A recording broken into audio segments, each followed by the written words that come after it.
right now and press the bell icon. Never miss an update. Hello दोस्तों, स्वागत है आपका आपके अपने यूट्यूब चैनल स्टडी प्लस में। और आज आपके बीच में मैं यहाँ पर लेके आया हूँ उत्तराखंड टॉप 50 वन लाइनर प्रश्न पार्ट 7। इससे पहले मैं 6 वीडियो यहाँ पर अपलोड कर चुका हूँ। अगर आपने वो वीडियो नहीं देखी हैं तो आप उन्हें डिस्क्रिप्शन में जाके भी देख सकते हैं, ठीक है। वहाँ पर आपको उनका लिंक मिल जाएगा। इसके अलावा अगर आप वीडियो के पुराने पेपर सॉल्यूशन देखना चाहते हैं जो हुए थे 2008, 18 और 2016 का, वो भी आपको डिस्क्रिप्शन में उसका लिंक मिल जाएगा। अदरवाइज़ आप प्लेलिस्ट में भी जाकर उनको देख सकते हैं, ठीक है। 1000 जो मेरी MCQ सीरीज़ चल रही है वो भी आप देख सकते हो यहाँ पर, वो उसकी आपको लिंक डिस्क्रिप्शन में मिल जाएगा। तो ऐसी बहुत सी चीज़ें मैंने यहाँ पर बनाई हुई हैं जो आपके उत्तराखंड और अदर एग्ज़ाम के लिए बहुत इंपॉर्टेंट हैं। तो मैं चाहता हूँ कि आप उनका लाभ उठाइए, फ्री ऑफ कोर्स है, इसमें कोई भी नहीं है। इसके अलावा अगर आप डिटेल वीडियोस देखना चाहते हैं हिस्ट्री के और उत्तराखंड के, कुछ डिटेल वीडियोस भी मैंने यहाँ पर पोस्ट की हुई हैं, ठीक है। तो चलिए शुरू करते हैं इस वीडियो को। और पहली बार अगर चैनल पर आए हैं, पहली बार अगर वीडियो देख रहे हैं तो सब्सक्राइब कीजिए मेरे चैनल को, बेल आइकन की कीजिए एक्टिवेट, ताकि आने वाले सभी वीडियो की नोटिफिकेशन आपको तुरंत प्राप्त हो जाए। तो चलिए शुरू करते हैं। आज की वीडियो का पहला प्रश्न है, दुग्धताल कहाँ स्थित है। तो दुग्धताल जो है वो पौड़ी गढ़वाल में स्थित है, ठीक है। अगला है, कोट भ्रामरी मंदिर कहाँ स्थित है। कोट भ्रामरी मंदिर जो है यह बागेश्वर में स्थित है, ठीक है। कोट भ्रामरी कच्चीरों की अधिष्ठात्री देवी मानी जाती है, नंदा का ही यह मंदिर माना जाता है, ठीक है। अगला है, खेंट पर्वत कहाँ स्थित है। तो खेंट पर्वत जो है, ये खेंट पर्वत जो है टिहरी गढ़वाल में स्थित है, ठीक है। इसे परियों का देश भी कहा जाता है। अगला है, पंडित गोविंद वल्लभ पंत राजकीय संग्रहालय कहाँ स्थित है। पंडित गोविंद वल्लभ पंत राजकीय संग्रहालय जो है यह अल्मोड़ा में स्थित है। इसकी स्थापना 1979 में की गई थी। अगला है, गास्टिनगंज किसका पुराना नाम है। गास्टिनगंज जो नाम है यह किसका पुराना नाम है, टनकपुर का, ठीक है। टनकपुर की स्थापना मिस्टर टलक ने की थी, ऐसा माना जाता है। कोई अंग्रेज थे टलक, उन्होंने की थी, इसलिए इसको टलकपुर कहा जाता था पहले। फिर इसका नाम अभ्रंश जो होता रहता है हम शब्दों में, टनकपुर हो गया, ठीक है। अगला है, बुढ़चौरा नामक स्थान कहाँ स्थित है। तो बुढ़चौरा नामक स्थान जो है यह चंपावत में है, ठीक है। इसके साथ हमारी एक हिस्ट्री जो जुड़ी हुई है बुढ़चौरा के साथ। ऐसा माना जाता है कि जब चंद शासक सोमचंद ने 4 जो उनके क्या कहते हैं बूढ़े या सयाने थे, उनको जब टैक्स लेने के लिए भेजा था अपने एरिया में, तो वहाँ पर ऐसा माना जाता है कि जो वहाँ पर जो बहुत शक्तिशाली जो लोग थे, उन्होंने उन 4 बूढ़ों की हत्या करके इस बुढ़चौरा नामक स्थान पर उनको दफना दिया था। तो उसका नाम बुढ़चौरा ही पड़ गया, ऐसा माना जाता है, ठीक है। तो हिस्ट्री में भी है, आगे भी हम इसके बारे में चर्चा करेंगे। आगे कटकुनवाला कहाँ स्थित है। तो कटकुनवाला जो है ये पिथौरागढ़ में स्थित है। तो कटकुनवाला का अगर हम बात करें तो ये भी हिस्ट्री से संबंधित एक प्रश्न है। आपको पता होगा कि जब भारती चंद गद्दी पर बैठे तो उन्होंने यहाँ पर हमला किया था, डोटी पर हमला किया। डोटी पर जब हमला हुआ तो वहाँ पर एक सेना इन्होंने बनाई थी जिसको कटक कहा जाता है। तो वो सेना जब इन्होंने बनाई तो वो जहाँ पर उन्होंने पड़ाव 2-3 जगह पड़ाव डाले थे उन्होंने, काली नदी के आसपास। तो वहाँ पर एक नौला है जहाँ से लोग अपना पानी वगैरह पीते थे, तो उसको कटकु नौला आज भी वहाँ पर, कटक यानी कि सेना का द्वारा यूज़ में लाया गया नौला है। तो ये पिथौरागढ़ में आज भी स्थित है, ठीक है। भक्त दर्शन का संबंध किस जिले से है। तो भक्त दर्शन का संबंध जो है यह पौड़ी जिले से है। भक्त दर्शन एक ऐसे हमारे स्वतंत्रता सेनानी व्यक्ति हैं, ठीक है। इन्होंने आजीवन खादी पहनने का जो संकल्प था वो धारण किया था। इसके अलावा इन्होंने हमेशा अपने नाम के पीछे जातिवादी सूचक शब्द हटा दिया था, ठीक है। तो भक्त दर्शन का संबंध पौड़ी से है, पौड़ी जिले के रहने वाले थे। अगला है, बुरांस मेला कहाँ लगता है। तो बुरांस मेला जो लगता है चमोली में लगता है। कहाँ लगता है, चमोली में लगता है, ठीक है। अगला है, पहाड़ संस्था के संस्थापक कौन है। तो पहाड़ संस्था के संस्थापक जो है शेखर पाठक हैं। इससे पहले वीडियो में मैंने इनके बारे में चर्चा की हुई है, आप देख सकते हैं उसको। शेखर पाठक ने पहाड़ संस्था की स्थापना की। पहाड़ संस्था एक पहाड़ नामक समाचार पत्र भी निकालती है, और पहाड़ नामक समाचार पत्र जो निकाला जाता है यह निकाला जाता है नैनीताल से। शेखर पाठक द्वारा पहाड़ संस्था का जो स्थापना की, इस पहाड़ संस्था द्वारा ही अस्कोट आराकोट अभियान का संचालन किया जाता है। अगला है, उत्तराखंड में सर्वाधिक वर्षा वाला स्थान कौन सा है। तो उत्तराखंड में सर्वाधिक वर्षा वाला स्थान जो है वो नरेंद्र नगर माना जाता है, ठीक है। इसको चिरापुंजी भी कहते हैं उत्तराखंड का। अगला है, राज्य मानवाधिकार आयोग का गठन कब किया गया। तो राज्य मानवाधिकार आयोग का गठन जब हुआ है वो जुलाई 2011 को किया गया था, प्रथम गठन। अगला है, राज्य वित्त आयोग के अध्यक्ष कौन है। अब यहाँ पर देखना है, राज्य वित्त आयोग की बात हो रही है। तो चौथे वाले जो थे वो तो BK जोशी थे, ठीक है, चौथे वाले वित्त आयोग के अध्यक्ष। अभी जो है इंदु कुमार पांडे हैं 5वें वित्त आयोग के अध्यक्ष। कौन है? इंदु कुमार पांडे। करंट है, ध्यान रखना, ठीक है। अगला है राज्य बाल अधिकार संरक्षण आयोग का प्रथम गठन किया गया था। तो राज्य बाल अधिकार संरक्षण आयोग है, इसका प्रथम गठन 10 मई सन 2011 को किया गया। अगला प्रश्न है किसे खान माफियाओं से लोहा लेने वाला के रूप में जाना जाता है?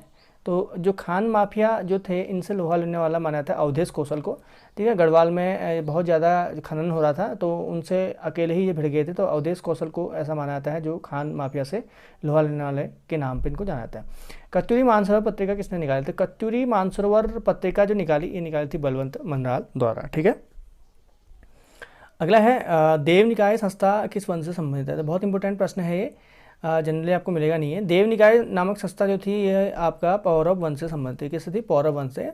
मंदिरों, शिक्षा और पर्यटन की व्यवस्था जो करती थी यही पौरव वंश में ये देव निकाय नामक संस्था करती थी। पौरव वंश के हमको कुछ ताम्रपत्र मिले हैं, आप जानते हो। तो पौरव वंश के ताम्रपत्र हमको तालेश्वर से मिले थे 1915 में, ठीक है। तो उनके जो ताम्रपत्र हैं उन्हीं ताम्रपत्रों के आधार पर हमने उनका इतिहास लिखा हुआ है, और वही जो ताम्रपत्र हैं वो ताम्रपत्र जो हैं उन्हीं में ये देव निकाय नामक संस्था का नाम भी आता है। अगला है तालेश्वर ताम्रपत्र का पहला ताम्रपत्र किसका है? ठीक है, तो अब ये आया कि तालेश्वर ताम्रपत्र जो है उसमें पहला ताम्रपत्र, 2 ताम्रपत्र मिले हैं, पहला किसका है? तो पहला है द्युतिवर्मन का, द्युतिवर्मन का है, और यह इसके शासनकाल के 5वें वर्ष में जारी किया गया था, ऐसा लिखा गया था। और यह जारी जो किया गया है यह ब्रह्मपुर से जारी किया गया है, ठीक है। अगला है माई इम्प्रेशन ऑफ अमेरिका नामक जो पुस्तक है उसके लेखक कौन है? तो उसके लेखक हैं कमलेंदुमती शाह, ठीक है, आप जानते हैं उनको। टिहरी से 1952 में ये पहली बार लोकसभा के लिए चुनी गई पहली महिला है। नरेंद्र शाह की पत्नी, और सन 1958 में पद्म भूषण इनको दिया गया था, ठीक है। तो नरेंद्र शाह की पत्नी है, ठीक है। इनके फैक्ट जो है ये 1952 में पहली बार लोकसभा सीट के लिए चुनी गई थी, ठीक है। आपको पता है 5 लोकसभा सीटें हैं हमारी 5, और उन 5 लोकसभा सीटों में से एक टिहरी में भी है, तो उसी में से चुनी गई थी। अगला है नैनीताल स्थित राजभवन की नींव कब रखी गई थी? ठीक है, तो नैनीताल स्थित राजभवन की नींव रखी गई थी सन 1897 ईस्वी में। इस राजभवन को डिजाइन किया गया है बिल्कुल जैसे आपके जो वहाँ का बकिंगम पैलेस है उसके आधार पर इसको डिजाइन किया गया है। आदिगुरु शंकराचार्य की मृत्यु कहाँ हुई थी? तो आदिगुरु शंकराचार्य की मृत्यु हुई है केदारनाथ में, ठीक है, 820 ईस्वी में। ऐसा माना जाता है कि जो आदिगुरु शंकराचार्य थे इनका जन्म हुआ था केरल में, और इन्होंने क्या किया था, ये क्षेत्र में आए तो यहाँ पर बहुत समय उसमें बौद्ध धर्म का प्रचार प्रसार था।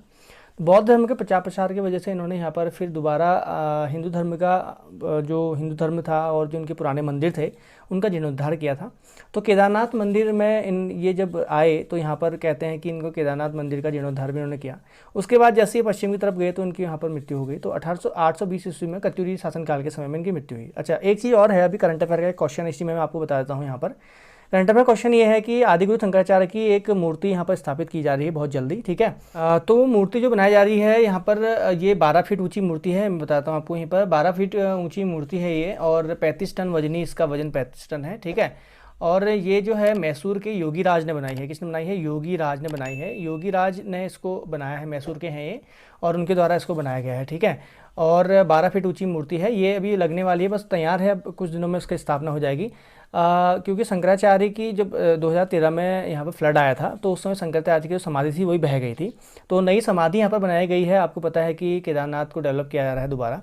तो केदारनाथ में योगी राज यहाँ पर जो मोदी जी हैं उनका ड्रीम प्रोजेक्ट है, तो उसको डेवलप किया जा रहा है। तो वहीं पर ही इनकी जो नई एक समाधि बनाई गई है, और समाधि के ही ऊपर यहाँ पर एक मूर्ति बनाई गई है जो यहाँ पर अब लगने वाली है। तो 12 फीट ऊंची मूर्ति है, 35 टन वजनी है, ठीक है, और योगी राज ने इसको बनाया है, ठीक है।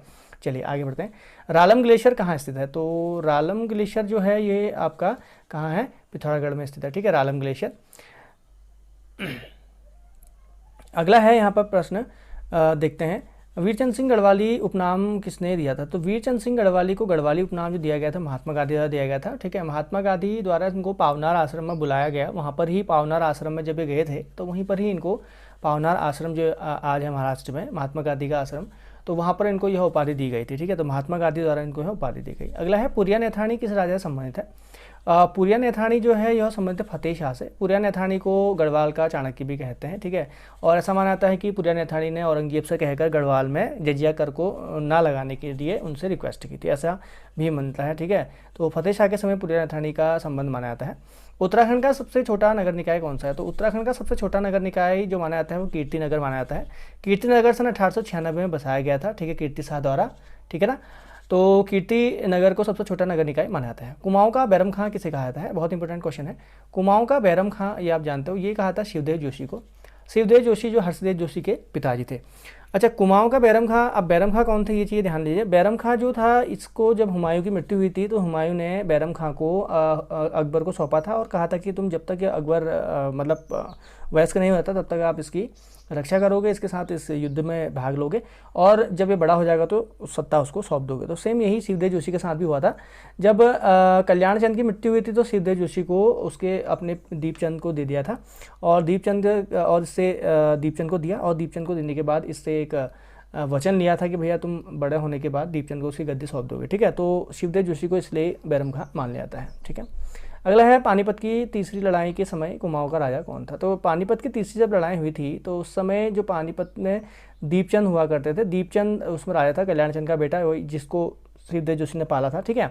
पानीपत की लड़ाई तीसरी 1761 में हुई थी, आपको पता है, जिसमें मराठा पूर्ण रूप से समाप्त हो गए थे। हाँ, लेकिन इसमें एक चीज़ और जानने वाली बात यह है कि जब इस युद्ध में इन्होंने मराठाओं के साथ ना देकर मुगलों का साथ, मतलब जो मुस्लिम लोग थे उनका साथ दिया था, ठीक है, पानीपत की तीसरी लड़ाई में। उत्तरांचल प्रदेश नामक पुस्तक के लेखक कौन है? तो उत्तरांचल प्रदेश नामक पुस्तक है, ये भगत सिंह कोश्यारी ने लिखी है, ठीक है।